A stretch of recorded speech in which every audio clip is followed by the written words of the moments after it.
Here's Brody Brazil.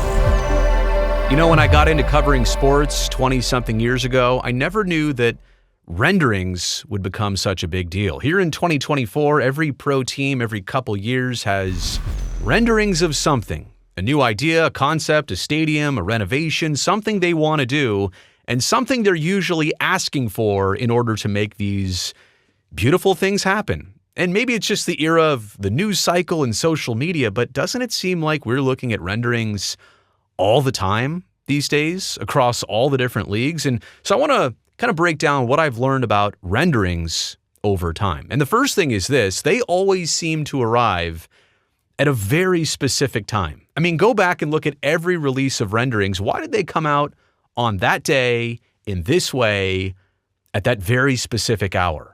All of this is calculated well in advance. It is strategically timed to achieve a certain goal. And the drops, right? When the renderings come out, oh, did you see that? It's all over social media. It's in the news coverage. These drops always gather community attention. Now, when I say community attention, sometimes it's to wow the community. Other times it's to excite the community. Sometimes it seemingly enrages the community because it involves a team going somewhere else or building in a spot that nobody's really fond of. So no matter what the attention is, when renderings come out, inevitably, a bunch of people talk about them. But again, why do they come out? Always ask yourself that question. Why am I seeing this right here, right now? Usually, it's because these are coming out before something, before a vote, before funding needs to happen, before the team has a request of something or an ask for something. These renderings always come out right before something else needs to happen or is being asked to happen. And sometimes, I'll be honest, in the moment, it's not clear. You don't understand it at that time. And you're so immersed in like, wow, this could be the potential future home of this team, or look what they might do to fix up one of your favorite stadiums. You're so caught up in the beauty of it that you don't really ask yourself, why is this happening today? But I promise you, in reverse, if you let the days and weeks and months go by, it always becomes clear why those renderings came out at that specific time.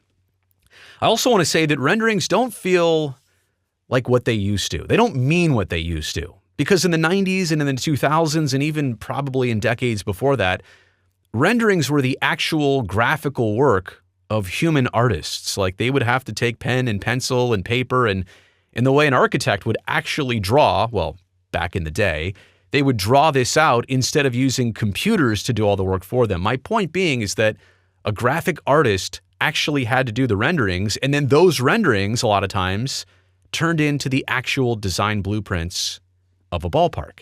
That's the way things were when we were living in the analog world of 15, 20 plus years ago. Nowadays, here in 2024, anybody can create renderings via AI. And if you don't believe me, go look at some prior videos on this channel.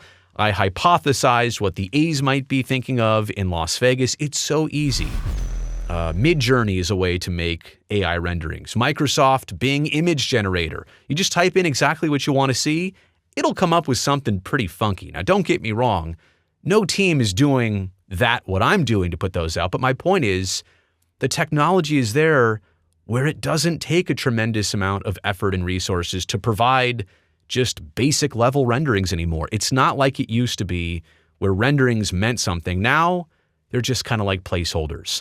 It also obviously costs far less. Well, with inflation, it, costs more. But my point is, when you had to have somebody draw this up accurately and think of it the right way, it took a lot more time. It cost a lot more money, relatively speaking, versus, like I said today, type it in, it spits it out, there are your renderings, and you can go off that. So I truly feel like with the volume of renderings and the level of detail in renderings, they're great, usually nowadays, in what you can see, but they also still don't mean, accuracy-wise, what they used to. Renderings are conceptual. I've obviously always known that. Like, they're not meant to reflect the exact final product. And if you want to see some before and afters, they always tell the truth. I've got that here as one of my notes. Before and afters, like the renderings versus what was actually built, yeah, that's kind of the ultimate proof of concept here. Is this accurate, this rendering? Will it be accurate? We won't know until it gets built out. But some renderings come with tremendous detail, and it's all understood from an aerial view how this is going to sit, sometimes even down to the construction materials, what this wall might look like or be made of, and this is how they'll do it. A lot of other renderings have less detail, and they're a little bit more abstract, and they leave it more to the mind for interpretation, but they also leave it to question of like, is this actually buildable? What's the cost going to be to do this? Sometimes it's so magnificent that you say, wait, all of this for $2 billion? That looks like $7 billion. Point being is that what's drawn up versus what actually happens sometimes is telling, but other times it leaves a lot for interpretation. And it also now brings us to an era where people expect more from renderings. Like, did you see the Chicago Bears, that new stadium they want to build, lakefront on the shores of Lake Michigan? Like, they also included kind of the fly-in video, which really gives a perspective and deep detail and understanding of what exactly they're trying to build right next to Soldier Field. It's not just images, it's video. And the video can't exaggerate what the pictures can. A lot of times from pictures, you can get it from just the right angle and how things look, and it's beautiful, and look how the skyline's right there, and I'll talk about that in just a second. But now in this day and age, with renderings come video renderings.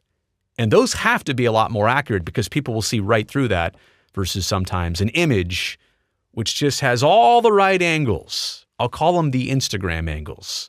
You know what that's all about, right? Somebody takes a picture where the sun and the angle on them and their clothes in the background, like they work so hard to get that Instagram angle.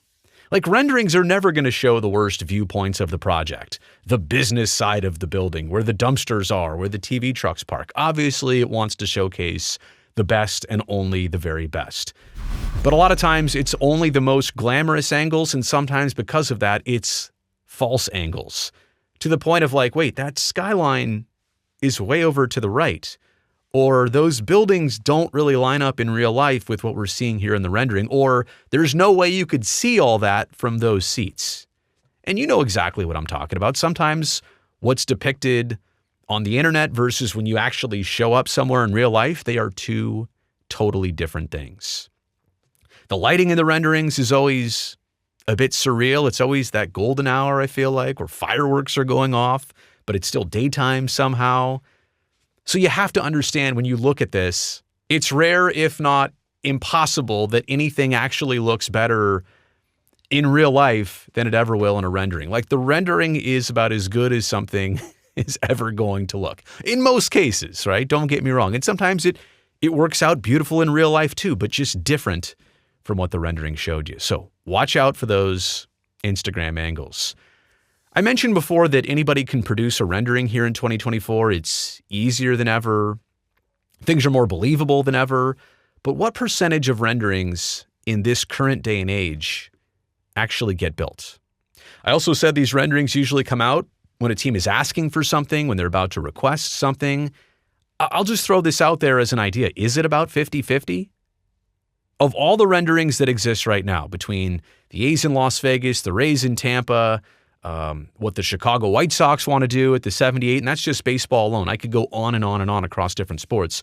How many of these in total will actually get built? Is 50% too generous? It might be. I think part of that is also that renderings these days get released well ahead of the actual approvals, right? So before the money is there, before the thumbs up are there, before the paperwork is signed, the renderings come out. And that's why the percentage of do they make it or not is not tremendous. If it were that renderings only came out after things were approved, well, then they would have a much better batting average. But certainly they don't when it's all hypothetical. The other thing is renderings versus real cost. How often do renderings come out with a budget attached and then the budget is actually upheld? Now, sometimes it's close and sometimes it's only, the budget's only gone over if they want to add something along the way. And I totally understand that. It's like anybody in their home renovation. You're midway through the project. Hey, do you want to upgrade this? Here's your chance to do it. Yeah, okay, maybe we'll do that. We'll get the better fridge, the better microwave, whatever, the better sink.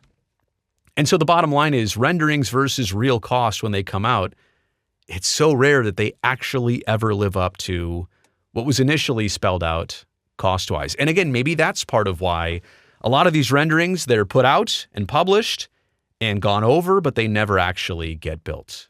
I mean, you could literally fill a museum of sports renderings that never happened.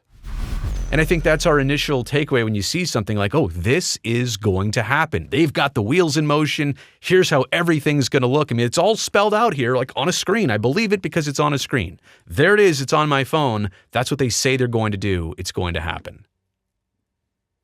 But what if I showed you the hundreds and hundreds of renderings of things that panned out entirely differently, like unrecognizably differently, or renderings that just never came to fruition?